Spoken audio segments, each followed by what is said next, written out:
Republicans are trying to suppress the vote by lying about non-citizen voting in U.S. elections. We'll tell you the facts. This is Democracy Docket. I'm Marc Elias. And I'm Paige Moskowitz. Let's get started. Seems like wherever Republicans are today, on TV, on the Hill, doing town halls, they're talking about non-citizens voting. Marc, is this actually as big as a problem as Republicans are making it out to be? Look, the only problem here is that Republicans are lying. Non-citizens don't vote in federal elections. There's already a federal criminal law that makes it a crime for a non-citizen to vote in a federal election. If you are not a U.S. citizen, you cannot vote for president, for Senate, for House. Okay, so just like set that aside. The real story here is, why are Republicans clinging to this new lie as we head in the home stretch? I'll tell you why. Because they have to find a villain.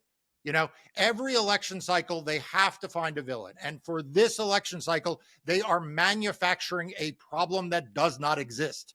They are claiming widespread non-citizen voting in U.S. elections when, in fact, the data shows it is exceedingly rare. So rare that it is almost non-existent in most states. And as I said, it is already illegal. By the way, it's not just my opinion that it doesn't happen. This is the opinion of everyone from the Brennan Center to the Cato Institute. It does not happen. So why all of this new legislation and conversation around the topic now? Yeah, so I think a couple of reasons. The first, like I said, is they believe in creating villains, you know, out of people who frankly are just trying to live their lives. And they are trying to argue here that people who are not citizens, and by the way, non-citizens in this country includes a lot of people who are here legally, right? It includes all of the people who are here on green cards, are permanent residents. It includes all of the people here on visas, right? But they're trying to insinuate something here. They're trying to insinuate, as Donald Trump oftentimes does, that there is something untoward going on in the population that is in this country that makes up its non-citizens. That's one reason. The second thing is that they want to fire up their base by giving them something to talk about that perpetuates the big lie. You know, in some ways, the greatest hits of, you know, vote by mail and drop boxes, you know, that was kind of like, that was the 2020 greatest hits. And they still play them. Don't get me wrong. They're still against drop boxes and all of that. But this gives them something new to play to their base. And then finally, Paige, let's be honest. Donald Trump has made clear he's not going to acknowledge that he lost this election if he loses this election. Let's be honest. Republican elected officials, U.S. senators, members of the House, Republican governors, they are refusing to say that they and Donald Trump will abide by the outcome of free and fair elections. Well, if they're already laying the groundwork to say that they're not going to abide by the results of free and fair elections, they're going to need an excuse. And so they are right now floating various excuses. I don't think that non-citizen voting will be the only excuse. Just like in 2020, it wasn't just drop boxes. It wasn't just vote by mail, right? There were lots of excuses that ultimately Donald Trump settled on, including, you know, dead Venezuelan dictators, right? Mythological creatures. So I don't think this is the only one that they will have, but this is the one that, as you say, everywhere you turn right now, right-wing radio, TV, TikTok, Truth Social, you know, wherever you go right now, right-wingers are making this their cause célèbre. So no non-citizens are voting in federal elections. Then why do we see news about a court striking down New York City's non-citizen voting law, or the Republican National Committee suing Vermont over its non-citizen voting laws? What's happening there? Yeah, so a couple of things. First of all, there are a handful of localities, not whole states, but localities that are experimenting with, on the local level, allowing non-citizen voting. Now, we could have a long discussion of whether that's good policy or bad policy, but what everyone needs to understand, that does not involve presidential elections, Senate elections, House elections. It doesn't even involve statewide elections for governor or secretary of state or AG. These are, you know, when we talk about Vermont, we're talking about small towns in Vermont. We're talking about some places in New York that have, like I said, wanted to experiment with this. Oftentimes these lawsuits, though, they are preemptive. In other words, we are seeing them either pass laws against something that doesn't exist, right? We've seen Republicans do that. They pass laws. They say no one in this state can vote if they're not a U.S. citizen. You're kind of like, well, there's already not a law. They're not allowed to vote if they're not U.S. citizens. So some of it's that, but a lot of what they're trying to do here is to create a political issue by creating a pool of people who they can demonize.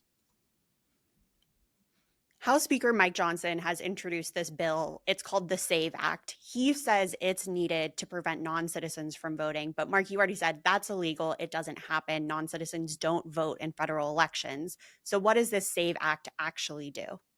So can we be honest? Mike Johnson is a right winger who is trying to cling to power by currying favor with Donald Trump at every turn.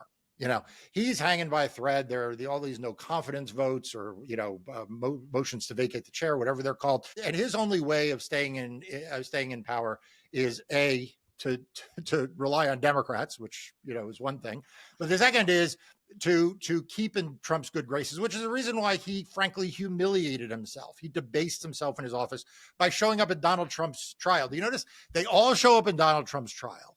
They're all dressed the same. Like all the men, like, I don't know, do you think they like call it, like have a text chain or a phone call tree the night before and say, okay, everyone, go with the dark blue suit with the red tie today? I think they just tell their bad tailors to copy Donald Trump's look. Yeah, right. So like you have to understand, what Mike Johnson is doing on this bill. You have to start with who Mike Johnson is and kind of like where he fits into the Republican, hierarchy. He is the lapdog right now for Donald Trump while he's trying to fend off a motion to vacate the chair. Okay. So that's Mike Johnson. So he's introducing this bill because Donald Trump wants him to, because Donald Trump, whispered in his ear or nodded in his direction, hey, lapdog, go introduce this bill. And he scurried and said, okay, what color tie should I wear? Right. So that's why Mike Johnson is doing it. This bill is not going to become a law. I'm not sure it's even going to pass the House. If it passes the House, it's not going to pass the Senate. Like, this is just being done for theater. If that's the case, is there anything to worry about with this bill? Yeah, I mean, a few things. Like I said, we talked about it giving an excuse for later contesting the election and vilifying people. But look, a bill that requires very, very onerous proof of citizenship to register in federal elections is actually going to have negative impact on U.S. citizens, right? I mean, it means that in order to register to vote, people need a real ID, which is a species of driver's license, but it is not the driver's license that many of you out there have. The U.S. government has been trying to pivot states to real IDs since 9/11/2001, and it has taken a long time, and it is still a work in progress. So not everyone has that. If you don't have a real ID, what do you need? You need a passport or a military card or other kinds of limited IDs that show place of birth. I mean, Paige, do you have ID that shows your place of birth? Only because I went through the whole process of trying to get a passport. Right. And so, proving citizenship is actually not as easy as people think. And it will wind up disenfranchising a lot of voters, make it impossible for them to register to vote. And this will particularly, because it will affect people who are registering for the first time. More often, this is going to affect young voters and low-income voters. Hasn't the federal government been trying to require a real ID to fly on an airplane for like 20 years now? And they keep having to push back the deadline because states aren't complying. Correct. This is what I'm saying. Like, literally since 9/11, the attack on our country in 2001, there has been an effort to push towards a federally standardized driver's license that meets all of the strict security requirements that the federal government would like to see in place. And as someone, by the way, who just got their very first driver's license that complies with the real ID, it was not easy. Like, I had to go to the Department of Motor Vehicles in Virginia. I had to bring a passport. I then had to bring, in addition to the passport, I had to bring something that, shows where I was born. You literally have to bring every single document that proves who you are and be like, here you go, hope this works. And you're not even sure if you're actually complying with everything. That is exactly right. And then it costs like $120 to get a real ID. And for some voters, that's not going to be worth it. They're not going to be able to do that. Right. And all of this all of this to placate Donald Trump. I mean, all of this, you think about all of this being done, the office of the speakership being debased, Mike Johnson not solving the real problems of the American people because he is flirting with this nonsense all day long.